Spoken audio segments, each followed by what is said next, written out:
Hey everybody, this is the start of the second portion of the video, and I hope you like the first. The second and the third are pretty much the same, so come along with me as we finish this project up.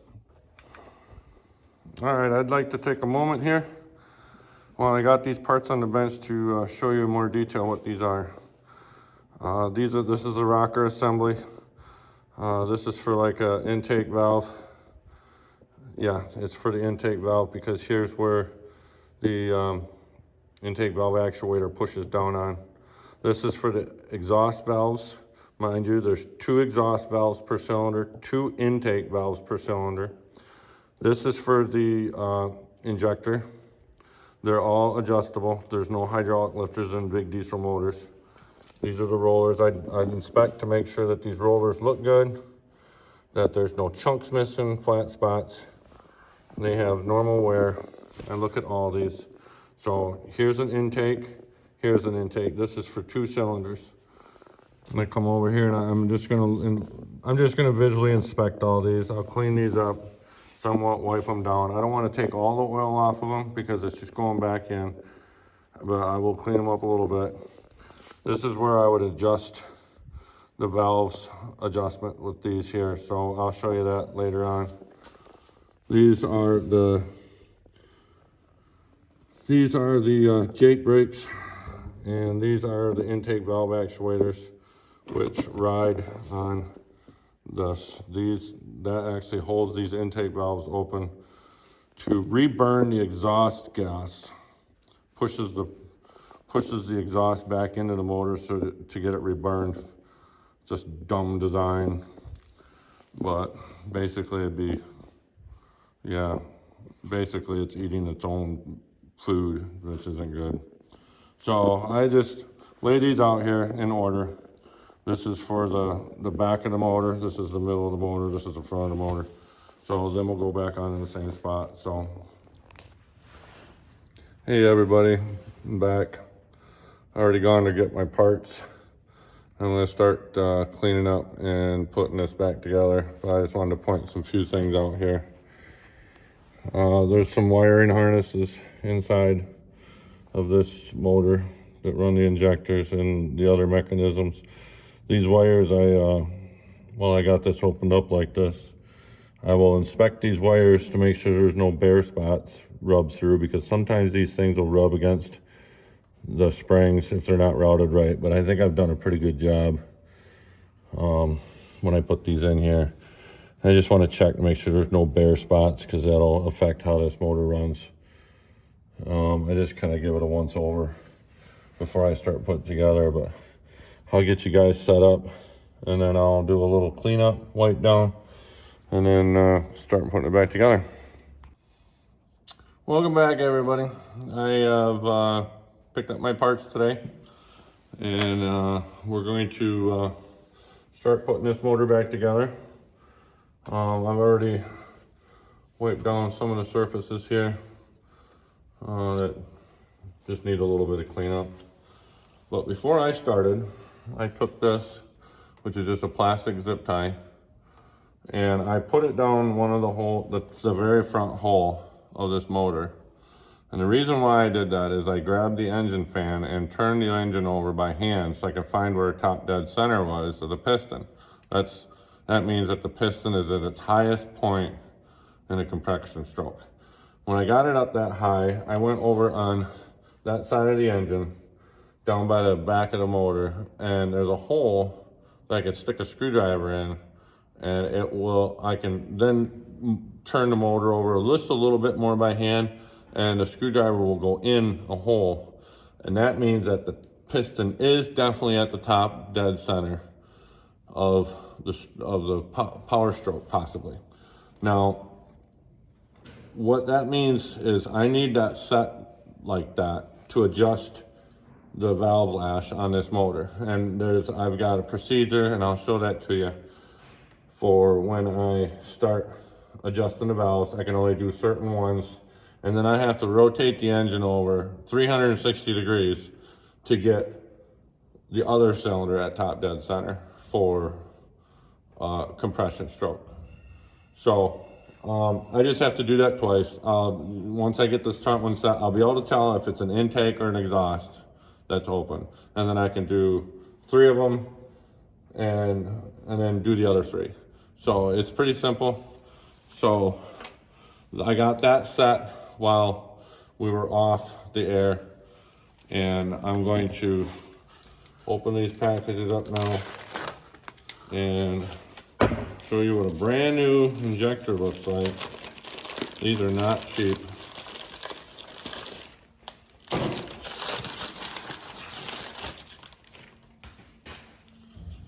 This is a brand new injector. Got 6 of them. Pretty fancy. And it's already got the O-rings on them. This one will eventually burn off, but that's okay. But I have to put oil on these before I stick them in so that it slide in nice. Otherwise it'll cut the O-ring, and then we got fuel in the oil or compression exhaust gases going into the fuel, which is not good. So I just gotta take new engine oil, slather and lube this up really good. There's no such thing as using too much. And then I grab my retainer block, get that clean, wiped off a little bit. And then I will start dropping these in these cylinders. This goes in just like this. And I'll drop these in here, just like so. It's gotta go real nice and easy.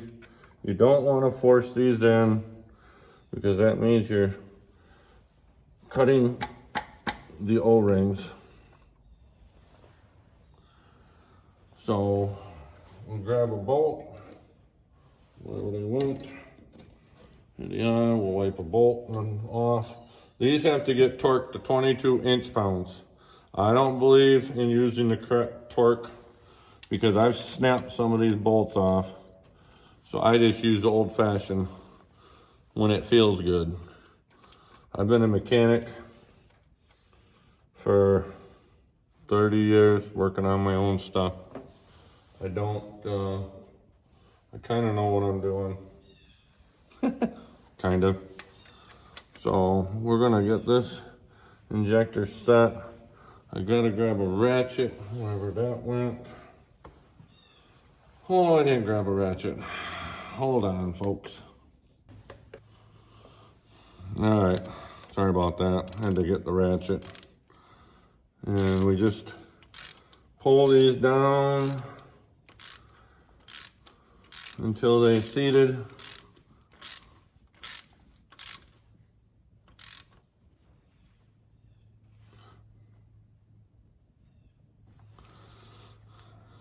I've never had one of these come off, so I know what I'm doing. Some of you probably think I ought to use a torque wrench. I won't use a torque wrench on these injectors. I'm afraid to break the bolts off. And if that happens, then I have problems if I can't get the broken part out.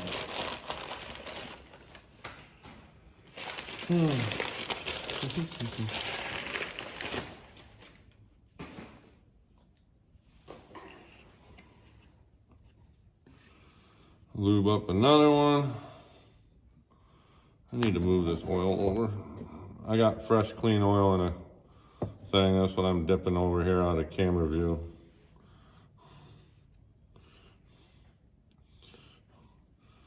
On the next injector, after I get this one in, I'll show you how the fuel gets into the injector. That's why there's 3 O-rings.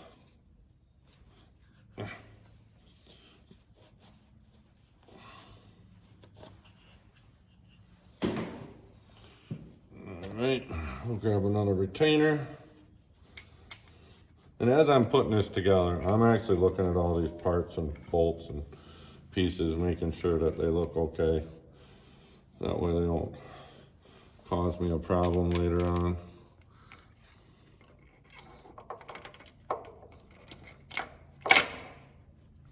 That one dropped right in.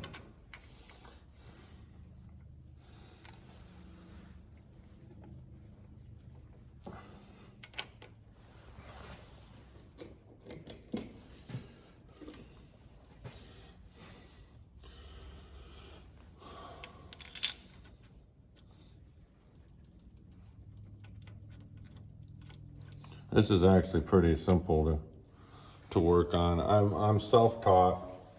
I do have a manual that's about 6 inches thick that I bought, and it is serial number specific to this truck, which is kind of unique. I paid a lot of money for it, so.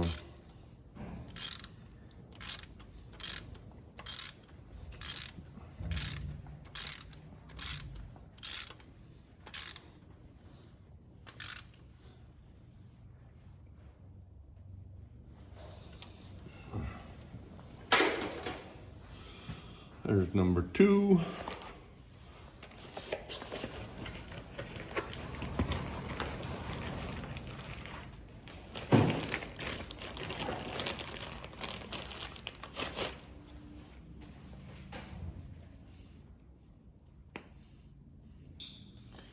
Okay, on this injector, when they're sitting in here, the fuel actually flows through the head, and it gets in this area here around the injector. There's an O-ring on the top to keep the fuel and oil separated. There's an O-ring on the bottom to keep the fuel oil separated. And there's an O-ring here that helps start to keep the combustion chamber out of there. Here's the little hole that the fuel goes into.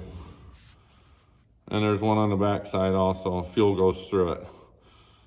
And when this injector gets the electrical signal, it will shut a valve, and then this plunger will go down and it'll force the fuel down into the engine instead of continuing on to the next cylinder.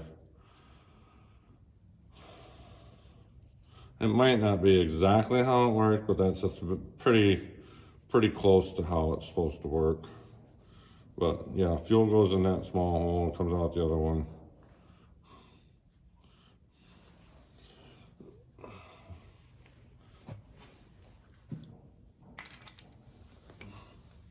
Oops.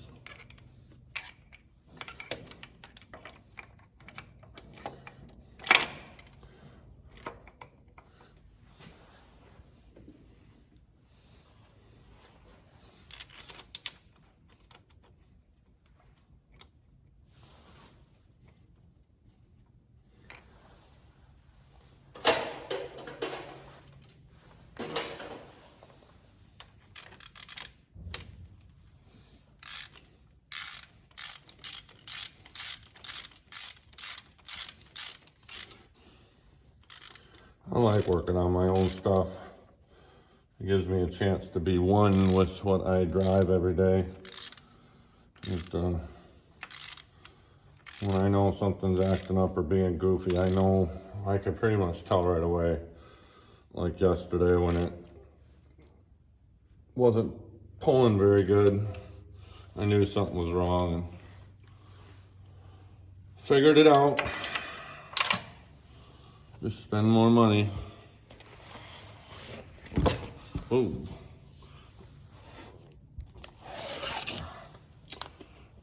You guys tried to leave the chat. Whoops. Crash.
4 down, 2 to go. I gotta pick up the one that fell.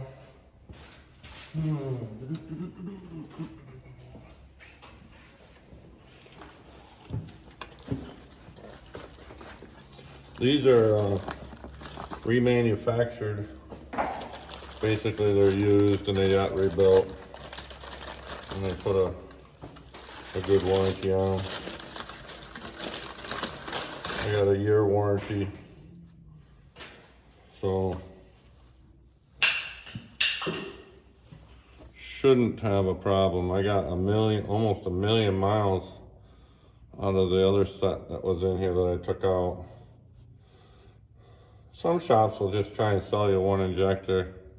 I mean, I could have taken it to a shop and they could have put a computer on it and ran tests to see which injector had failed. But because there's like a million miles on these, it's like, I'm just gonna change them all out. That's like spark plugs. You don't just change one, you change them all.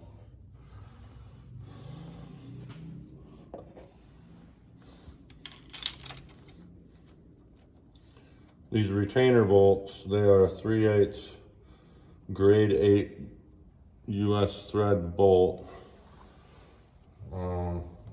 I got these from the hardware because the original from the manufacturer are the ones that actually broke. And it's like, I'm going with a heavier, dutier bolt because I don't want a failure, because that retainer bolt breaks, the compression will push this injector up and break a whole bunch of stuff. And I don't want that to happen. So we're doing it my way. My way or the highway. That's what I say.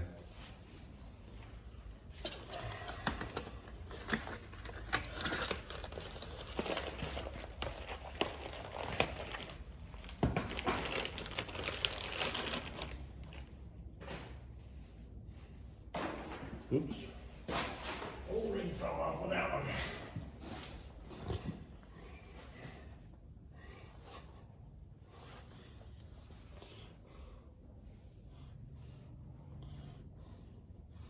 Hope you guys are enjoying this.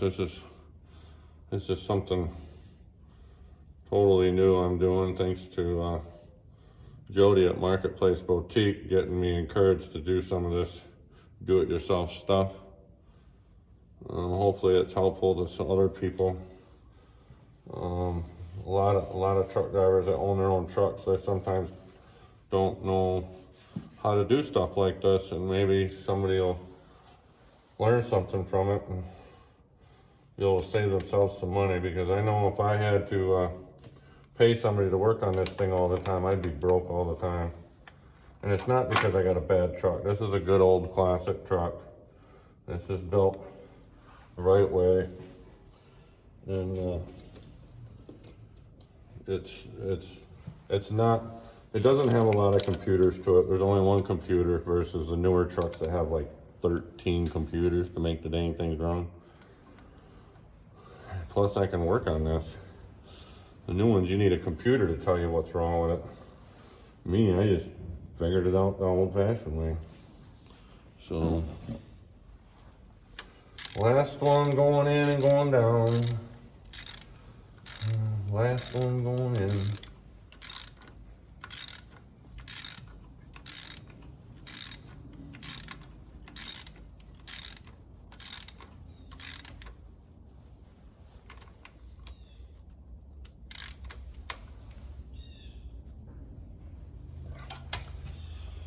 All right, got all those in. I'm satisfied with how those are sitting.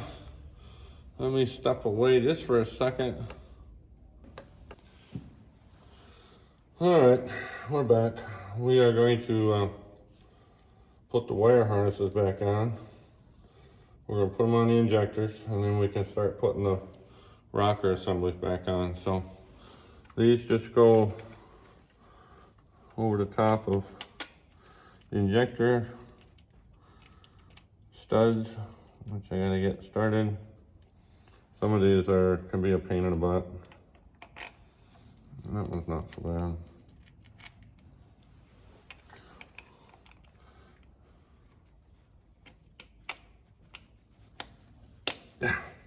That one's harder. Let's see here. Alright, this wire harness is touching something. So,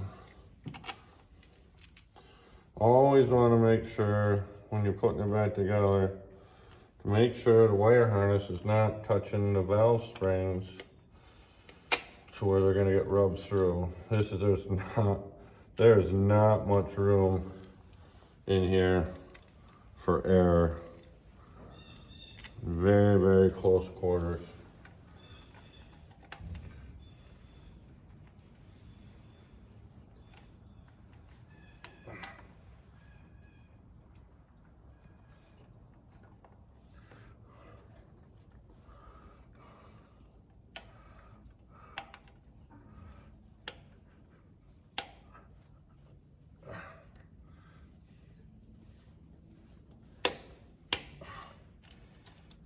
Wow, that's snug.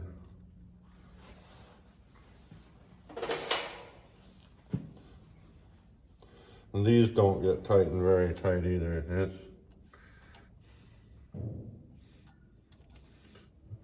This is this 4mm socket, which might have to clean my hands off.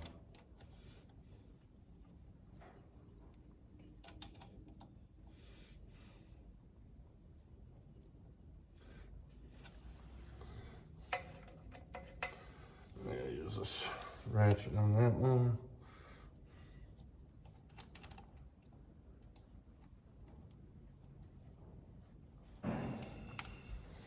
What's nice about these electrical connectors is they go on 2 studs, one on each side, and the harness is slots in it so that you can rotate the connector over to one side or the other so it don't rub through if it is laying against something. Like this one I just moved and turned out of the way. I know you probably can't see it very well in the camera because I don't want to get the phone all dirty, so I will show you here in just a second what I'm talking about when I get done with this, because I don't want to get the phone all dirty and greasy.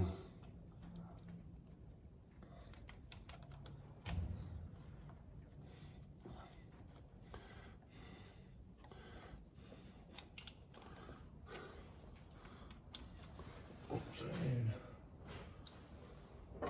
longer extension cord.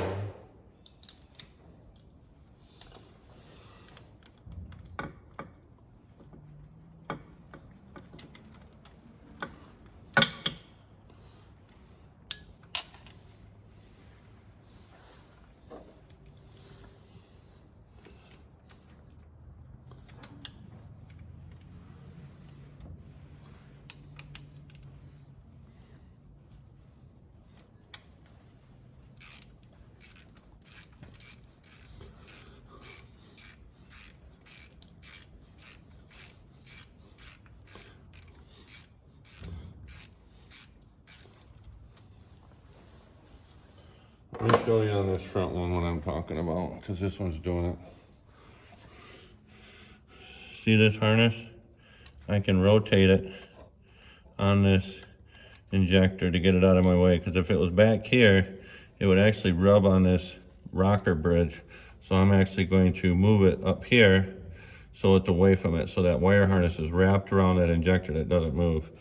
So that's what I'm doing with that. We'll put you back up here. Get this.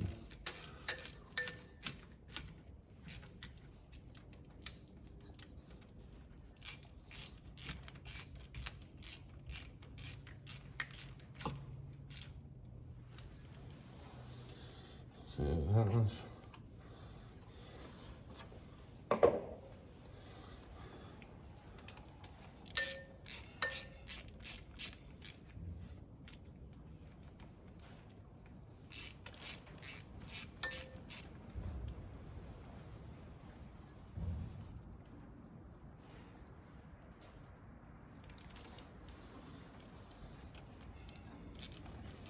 I don't usually or never have done what I call an explanation of my work. But for YouTube purposes, I'm sure I could probably just do silent and not talk at all. But you guys would probably ask a lot of questions, which is fine. You can ask questions in the comment section, and I'll answer them the best I can. Like I said, I'm not an expert, but I enjoy doing this work, and I don't have problems with this. So.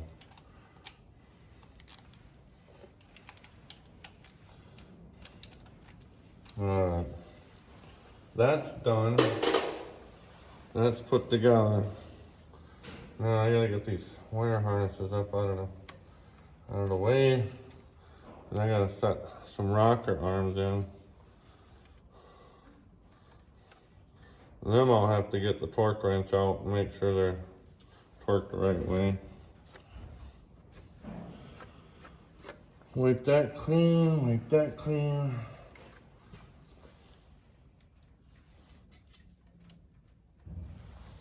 Alright, that's all out of the way, that's all clean. Alright, let's get a rocker assembly and set one into place.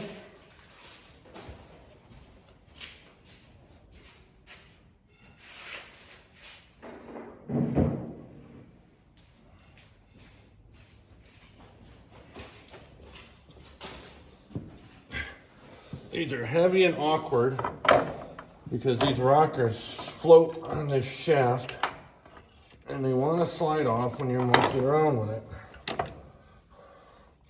Very awkward and heavy, and I've pinched my fingers before and I don't want to do it again. There we go. We got that one in there. And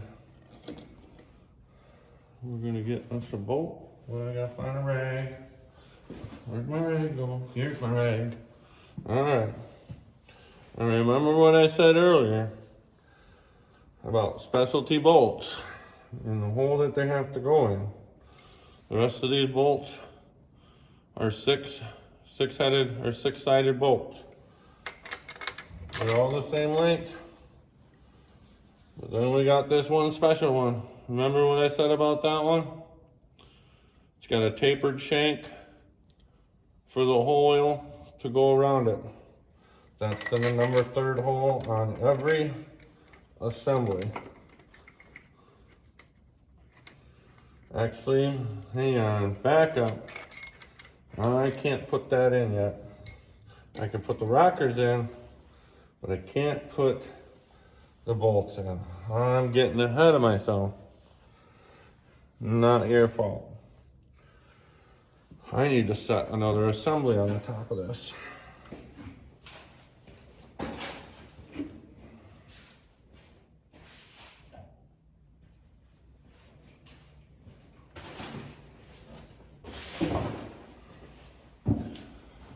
This has to go on top.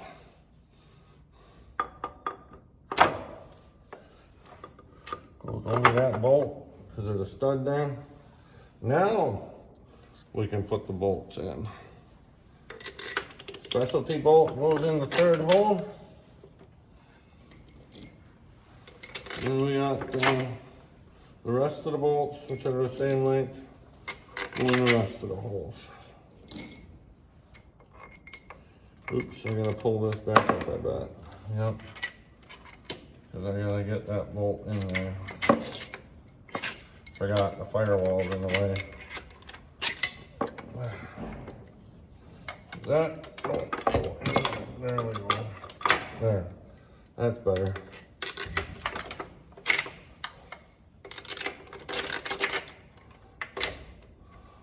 Okay.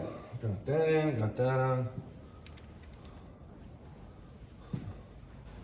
I'm just gonna run these down with an impact. This impact's not gonna overdo it, so it'll be all right. Oops, back up for that.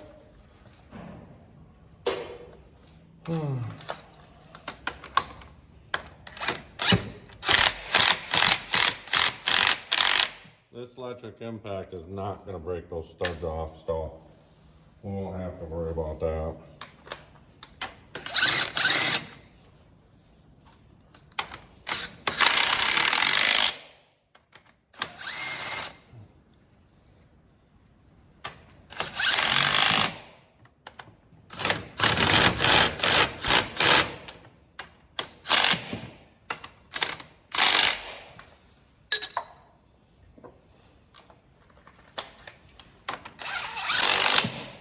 All right. That one is on. Now we can go on to the next one. I'll torque all these down when I get them done. So we'll grab another cylinder set.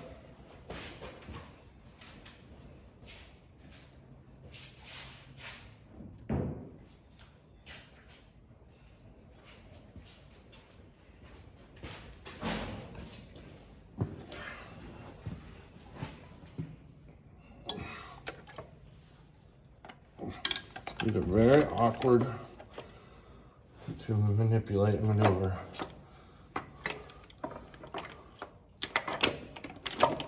Oops. And you definitely want to make sure all these bridges that I showed you, which here's one, here's a valve, or yeah, valve bridge, what I call them. We got to make sure that those are all stayed in place, which they are. I made sure that before I started putting this down.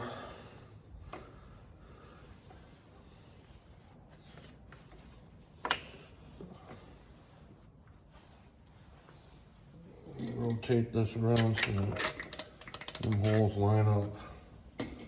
There's a lot of stuff that's got to line up.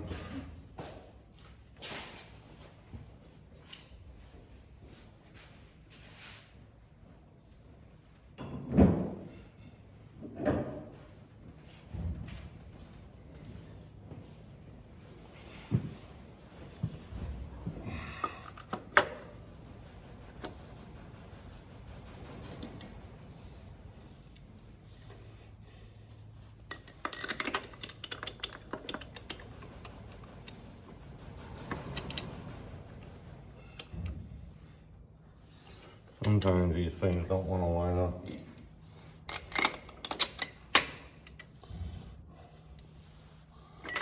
There we go.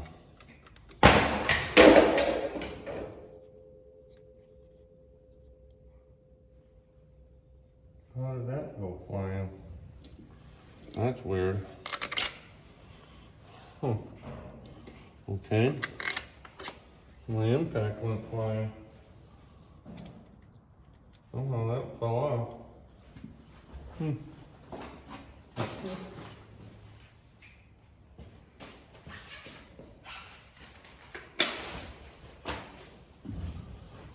I must have a ghost in the barn.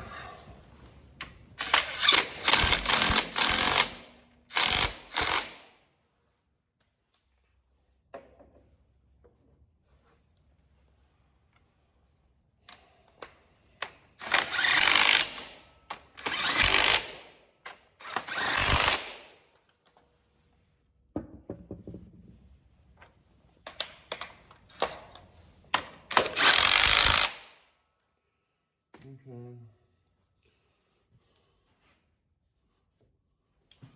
Last one to get set in.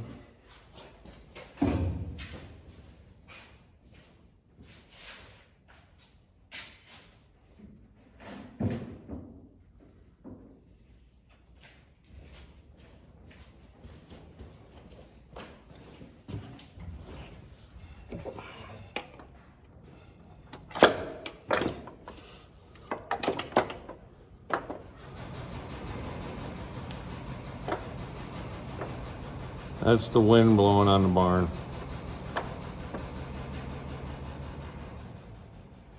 It's pretty windy out.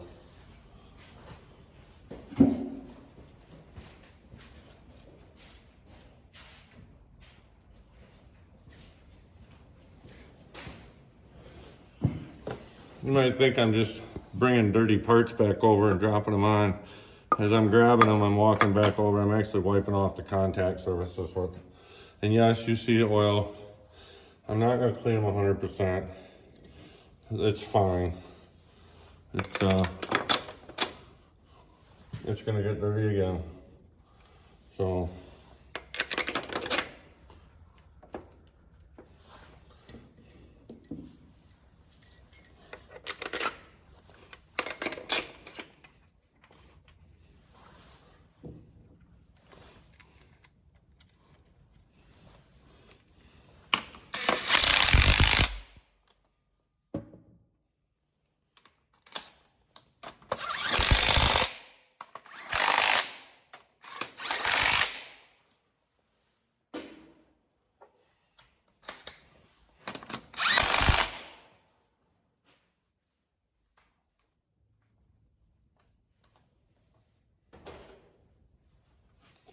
All right, now I can grab a torque wrench and we'll torque that down right away.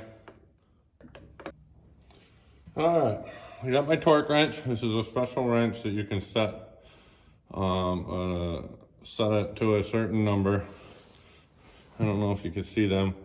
You can set it at a certain number by just pulling up on this collar and then turning it, and then set it. And we're supposed to set this, torque all these, the hardware down that I just put in. We're supposed to torque it at 37 foot-pounds. Now my torque wrench starts at 50 and goes to 250. From my experience, I'm just gonna tighten it. Well, it says to tighten to 37 foot-pounds and then turn the bolt another 90 degrees. So Caterpillar engines, which this is what this is a Cat engine, they like to do what they call a torque turn. Once I get it set at 37 degrees, then you put a big breaker bar on it and you turn another 90 degrees. Well, I'm gonna estimate that it's gonna take about 70 foot-pounds to the point of torque turn, because I don't have a smaller torque wrench than this. And like I said, I've done this before. This is a really good number. I've never had the top end come apart. So we're gonna torque turn these, or make sure that they're tight at 70 foot-pounds. And I probably could go more, but I'm not going to.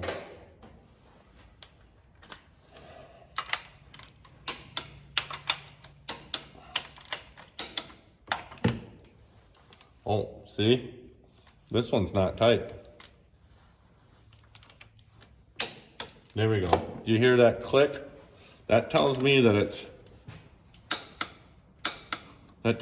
tight. I don't have a problem with using my system, because I'm sure that even the shops that build these engines, manufacture, I bet you they got a cheat sheet too on how to do torque turn. What does it equate to?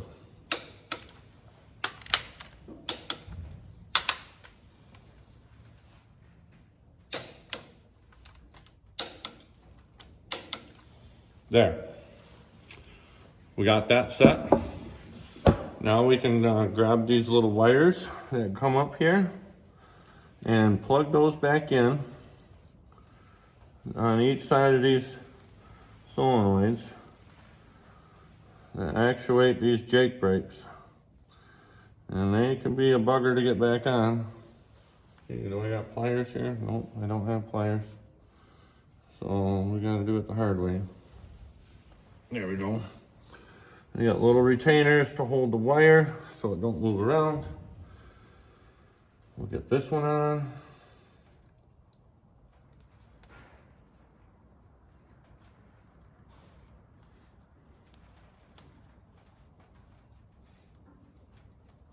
Oops, gotta get that out from behind there. Always want to make sure the wires are routed in a way that it's not gonna get damaged.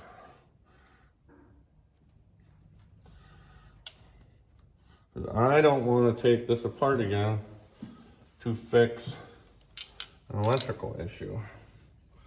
It's just a pain in the butt. Because I'd have to tear this all down again and pull the spacer off, which is what this harness runs into or runs around through. Because you can't get it apart or get it out with it on the engine. Come on, let's get started. There we go. Got it started.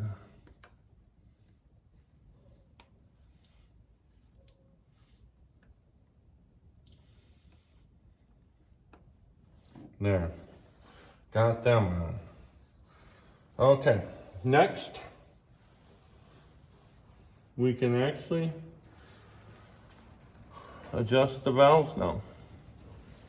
So I'm going to put you guys on pause so I can readjust the phone and get the next set of tools that I need to do that, and I'll get you closer to where you can see what's going on. So stay tuned.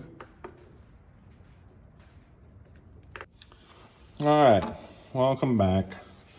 I've set the camera up directly above the engine here, and I'm going to start adjusting these valves.